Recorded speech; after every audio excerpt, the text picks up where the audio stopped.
Vous pouvez opposer une conspiration du silence, aussi longtemps que les jeunes générations africaines resteront aliénées, jusqu'à ce qu'elles se récupèrent, jusqu'à ce qu'elles acquièrent la connaissance directe, parce que c'est par la connaissance directe, par l'égyptologie, que vous dépasserez ce stade de flottement, n'est-ce pas, et de somnambulisme. Alors, donc, j'ai dit que de deux choses l'une, ou bien on prépare une rencontre de niveau international. C'est ce que j'avais proposé. Réunir l'égyptologie internationale au niveau le plus élevé. Et surtout tous ceux qui sont opposés à mes thèses. J'ai dit que du côté africain, je n'aurais besoin que de deux Africains, parce que ce sont les seuls qui, à l'époque, qui travaillaient avec moi et qui accédaient aux faits égyptiens par la connaissance directe. C'est très dangereux, la connaissance indirecte, parce que vous le voyez bien, vous n'arrivez pas à vous faire une opinion personnelle. Il faut passer par l'appui d'une autorité, et cette autorité vous refuse son appui pour des raisons idéologiques, et vous tournoyez. Donc, vous ne pourrez sortir du cercle vicieux que par la connaissance directe. Vous pétinez tous d'intelligence, mais il faudra accepter de fournir cet effort qui vous conduit à la connaissance directe, et nous en reparlerons.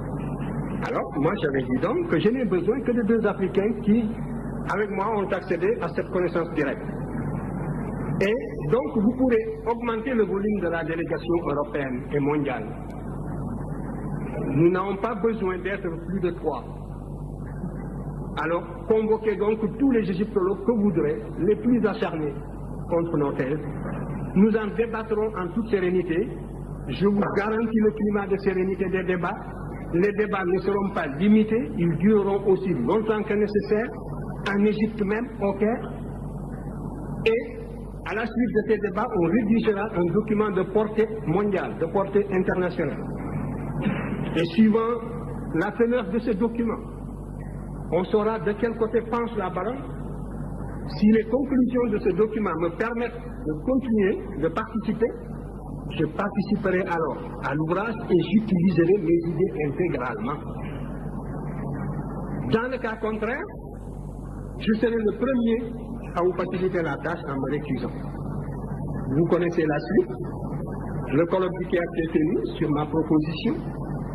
Toute l'égyptologie mondiale était représentée. Et j'avais dit aussi que nous, Africains, nous ne serions pas rapporteurs pour réaliser au maximum les conditions d'objectivité. Le rapporteur, c'était un professeur français qui était contre mes thèses aussi, vous le savez bien. Donc, qui était professeur à Paris 8. L'égyptologie française était représentée par le professeur Vercouteur, qui était l'ancien directeur des antiquités de Nubie, qui était aussi le directeur de l'Institut d'archéologie orientale français du Caire, qui était le titulaire de la chaire d'égyptologie à Lille 3, etc. Était représenté aussi par le professeur Sonneron, qui l'avait remplacé à l'Institut français d'archéologie d'Égypte, et qui était sûrement le plus apte à nous suivre dans les discussions linguistiques, justement.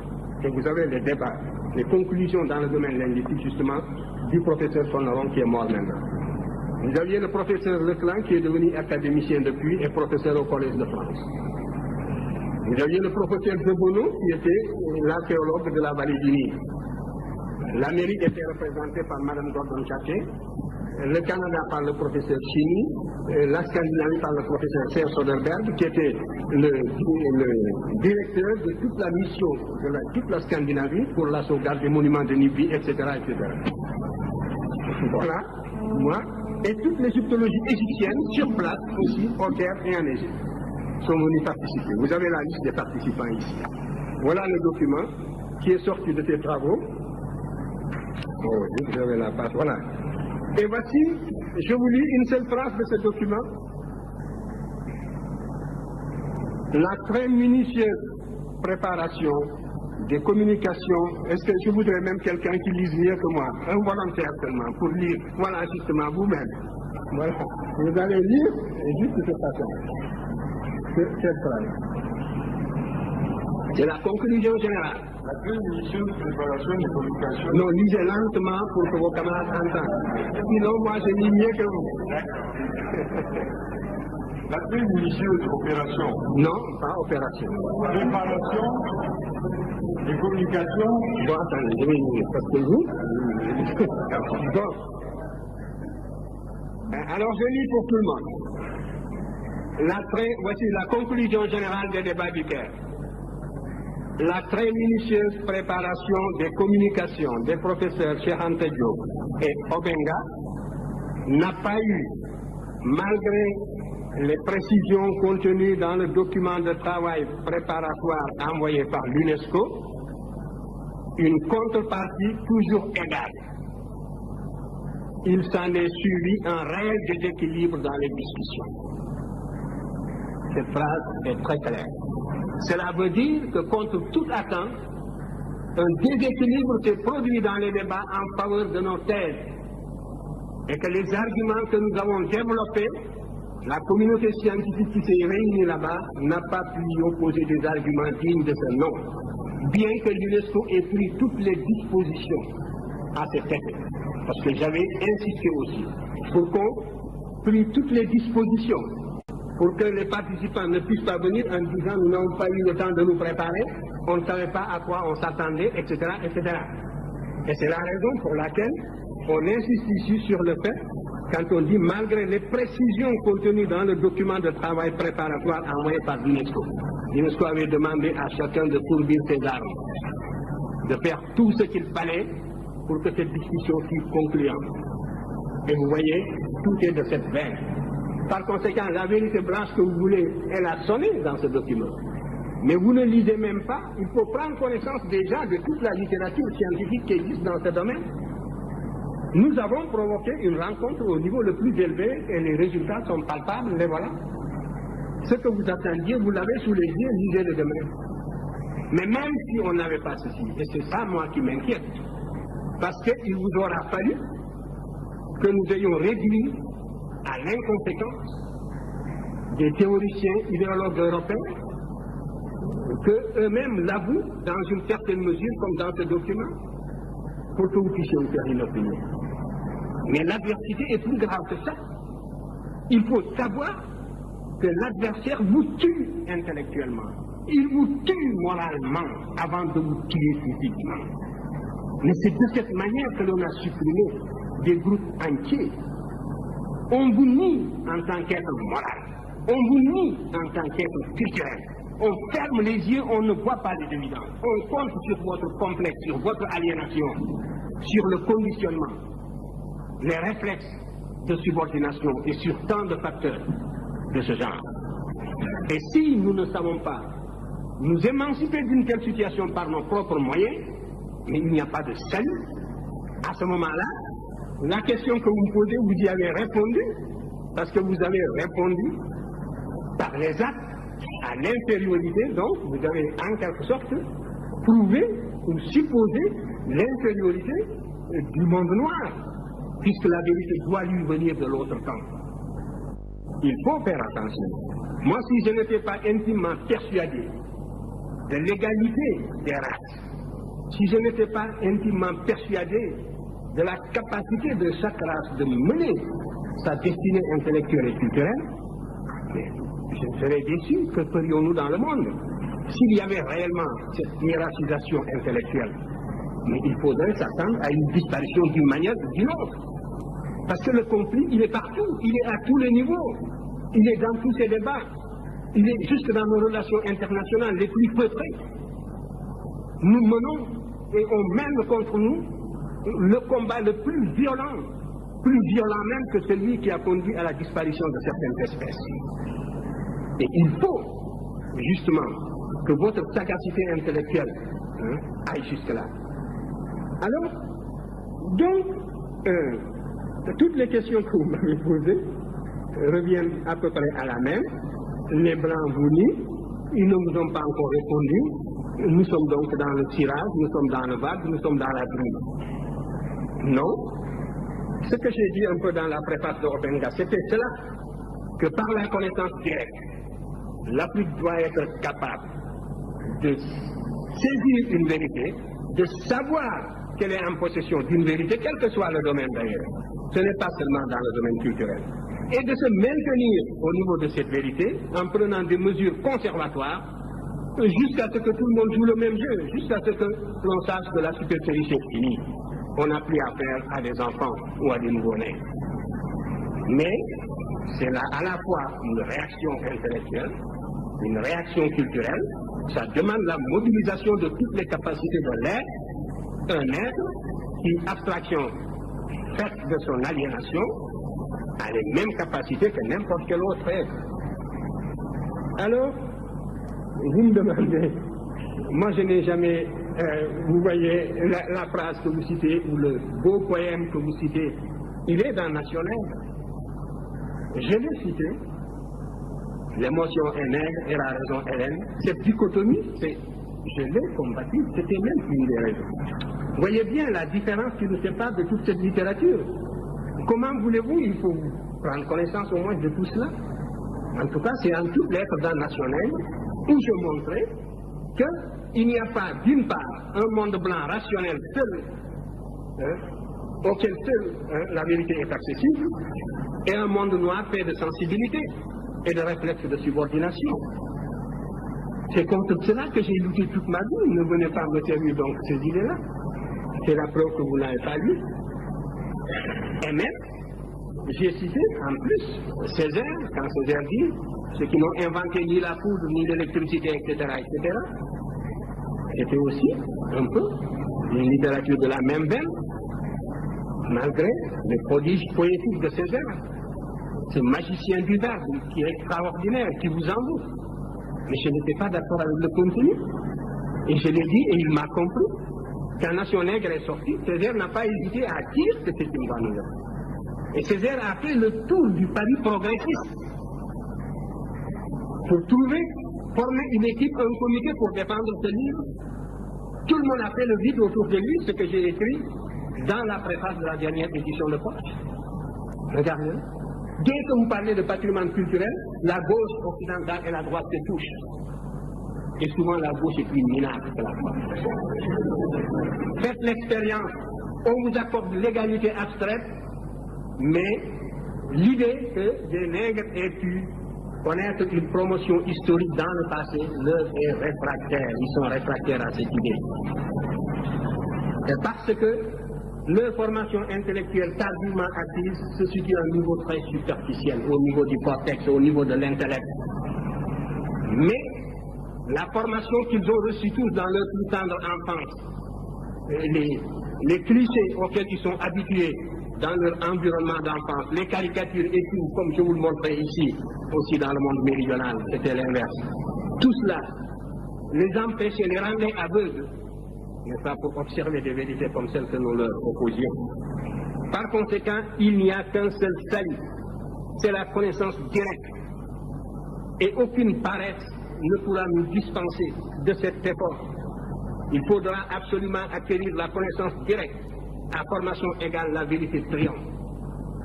Formez-vous, armez-vous de science jusqu'aux dents, c'est ce que j'ai dit à Obenga, et arrachez votre patrimoine culturel.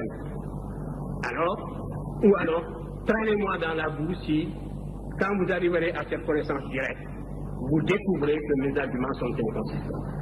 C'est cela. Mais il n'y a pas d'autre voie. Et les appuis que vous cherchez, vous ne les aurez pas. Parce que c'est un monde, c'est un univers d'idéologues que vous aurez en face de vous. Et vous croyez que si la vérité était palpable, on l'accepterait. Je suis revenu de ces illusions. Regardez la deuxième partie, justement, d'antériorité, où j'ai répondu aux critiques. J'ai dû même ménager des intellectuels de gauche qui avaient un peu servi l'Afrique. Je pouvais les scier en deux, comme on dit. Et ils ont vu que je me suis arrêté à mi-chemin dans mon argumentation parce que c'était catastrophique. Et ainsi de suite.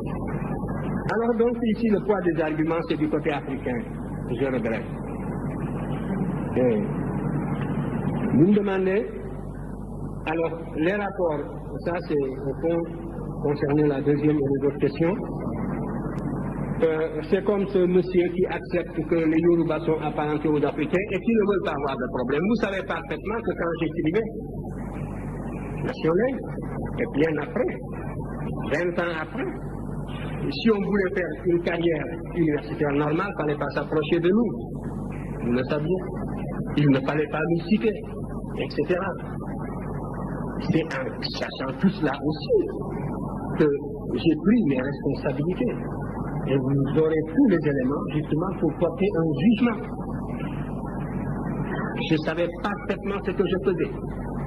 Pour moi, l'enjeu, c'était la prise de conscience de l'ensemble des générations africaines à venir, non pas sur la base du mensonge ou de l'idéologie, mais sur la base d'une vérité scientifique strictement retrouvée.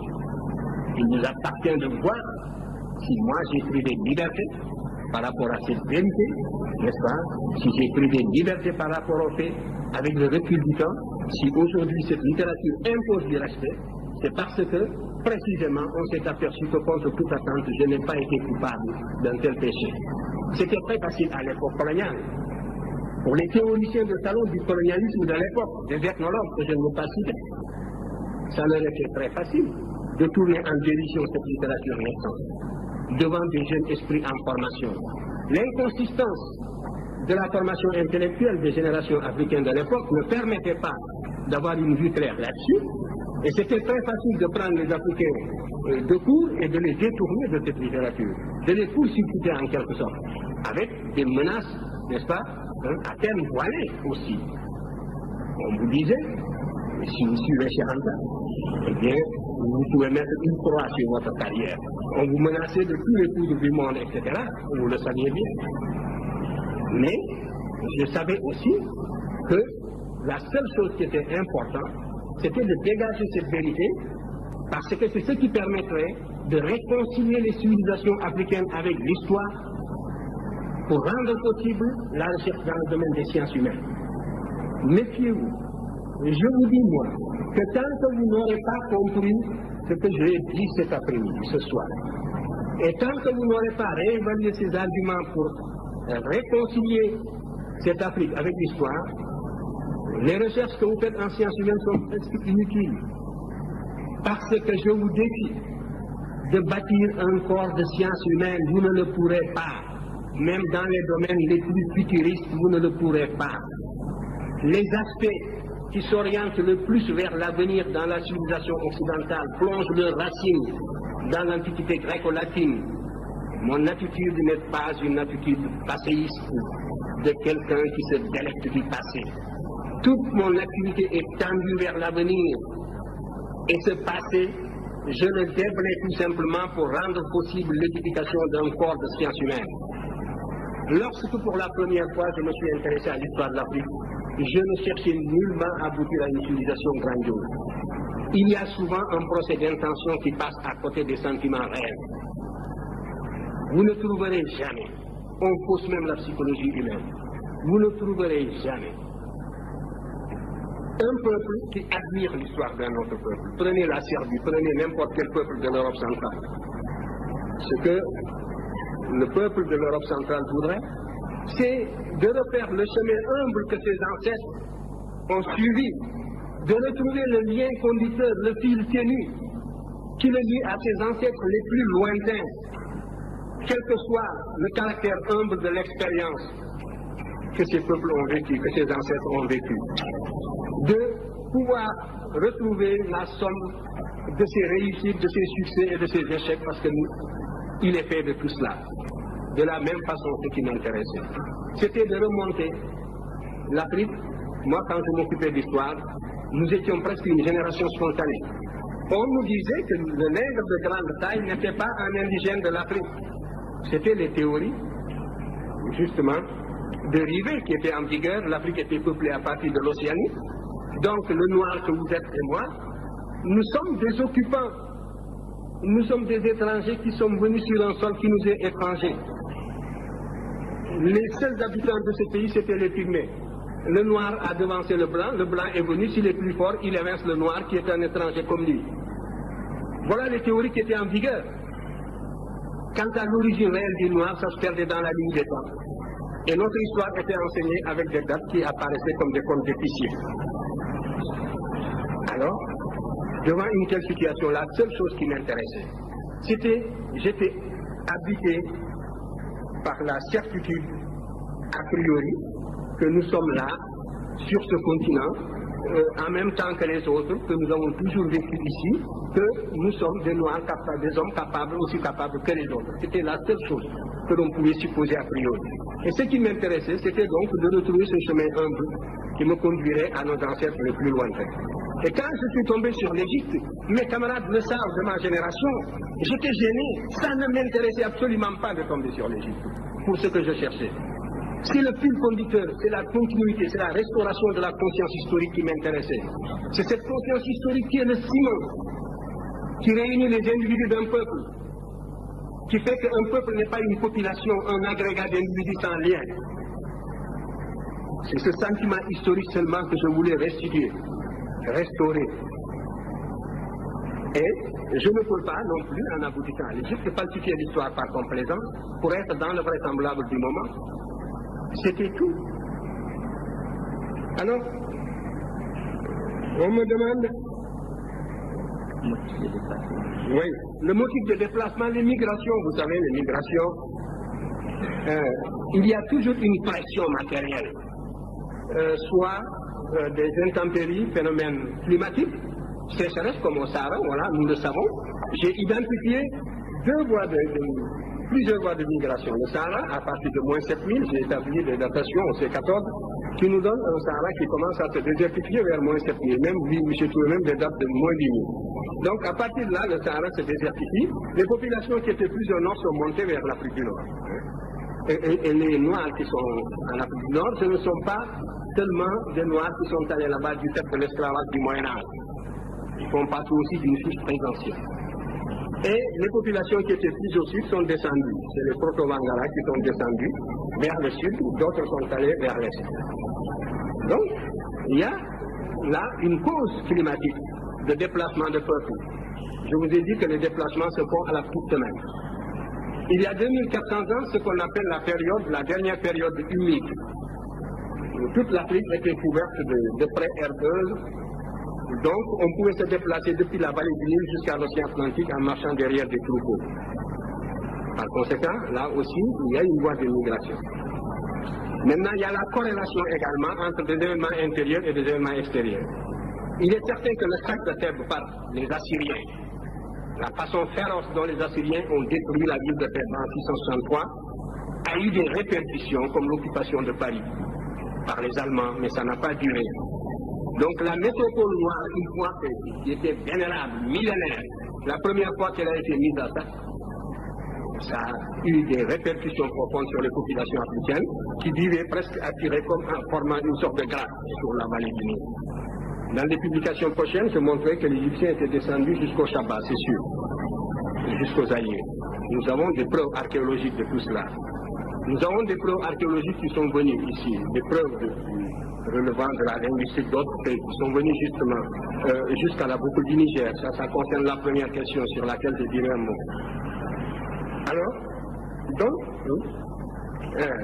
il y a tout cela, donc des motifs climatiques, une pression extérieure, la victoire, la perte de la souveraineté nationale de l'Égypte a fait que les populations africaines se sont relâchées et se sont repliées sur elles-mêmes à l'intérieur pour former des royaumes à l'intérieur. Alors que juste là, l'Égypte était la grande métropole, un peu comme les Germains qui étaient de l'autre côté de la rive du Danube par rapport à la civilisation au foyer romain. L'Égypte était le véritable foyer auquel le reste de l'Afrique noire était lié par mille liens. C'est cela. Et à partir du moment où l'Égypte a perdu la souveraineté nationale, ces populations, évidemment, se sont organisées sur d'autres bases. Alors tout cela, ce sont donc des motifs de déplacement. Pour l'histoire, la période la plus proche. Donc pour la plus ancienne, il devait en être ainsi. Les variations climatiques, on peut les cerner par la paléoclimatologie. Ça peut être aussi dû au fait que le manque de nourriture, la pression sélective, tout cela, ce sont autant de facteurs qui jouent pour expliquer le déplacement des peuples, mais ce n'est jamais gratuit. Et ensuite, alors si quelqu'un dit que la philosophie commence par lui, moi, qu'est-ce que vous voulez que je vous dise? Je ne veux pas discuter ces arguments, je ne veux pas... Chacun a le temps de se faire une autre opinion. En tout cas, vous pouvez remonter, vous, en ce qui vous concerne, jusqu'aux racines de la philosophie africaine. Je vous invite à étudier la cosmogonie héliopolitaine. Je l'ai décrit d'ailleurs brièvement dans Civilisation ou Barbarie. Vous y trouverez les prémices. Vous commencerez à vous faire une idée de la consistance de la pensée de vos ancêtres de la vallée du Nil, qui étaient noirs comme vous, ici. Si c'était cela, si ce n'était pas cela, des arguments. C'est la preuve que, vous voyez, on a presque le cerveau vidé et les arguments d'une certaine source ne se fixent plus. C'est ça l'aliénation. Parce que vous demandez, que valent donc ces arguments-là? Est-ce que j'ai inventé les projections que je vous ai faites, que vous pouvez retrouver dans la vallée du Nil, où vous trouverez justement cette civilisation qui est discutée, ces agents qui se sont représentés plus noirs que vous-même. Mais déjà, vous avez les œillères de l'éducation colonialiste et vous ne pouvez plus voir cette réalité palpable. C'est ça la cécité intellectuelle. Vous comprenez? Où est la raison dans cette éducation? Où est la raison? Où est le développement du sens critique dans cette éducation? Voilà le danger contre lequel nous devons vous prémunir. Il faut que votre cerveau fonctionne. Je disais encore hier et je le répéterai demain, que ce que nous voulons, ce que nous visons dans votre éducation, c'est de réveiller justement le bâtisseur de nations qui dort en chacun de vous. C'est de réveiller le créateur qui dort en chacun de vous. Cela suppose donc une réforme qui mette l'accent sur la rationalité, sur les facultés créatrices de l'individu et sur l'indépendance intellectuelle. Voilà le but que vise mon enseignement en tout cas. Et si je ne l'atteins pas, c'est bien regrettable. Alors, ensuite,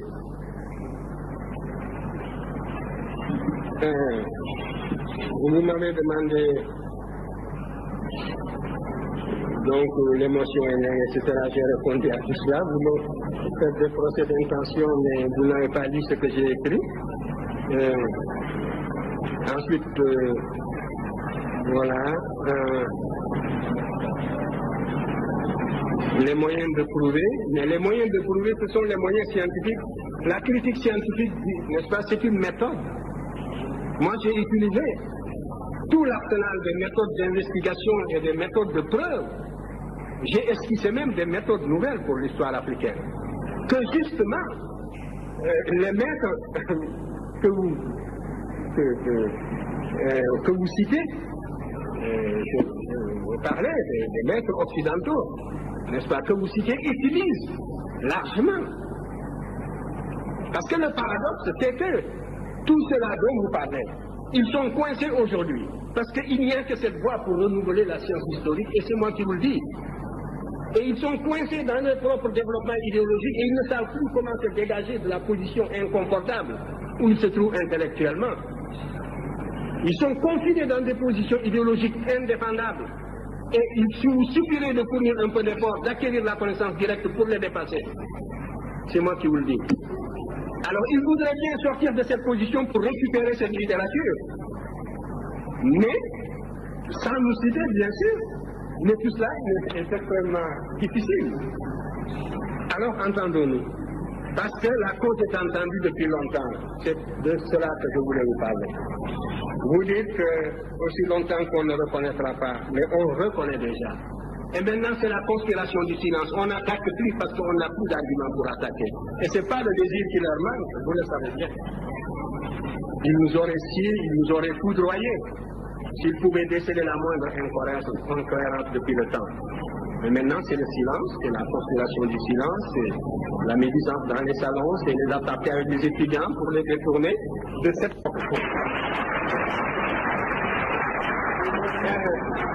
Alors, est-ce qu'il y a maintenant des liens de parenté entre peuple égyptien et peuple nigérien? Mais comme je vous le disais, c'est le manque d'information qui fait qu'on ne voit pas tout ça. Au Sénégal, bien sûr, vous avez les Lébous. Vous savez bien qu'il y a une seule carte qu'on n'a pas pu projeter, c'était la carte de migration. Ce sera pour une autre fois. Vous l'avez en tout cas dans l'Afrique précoloniale.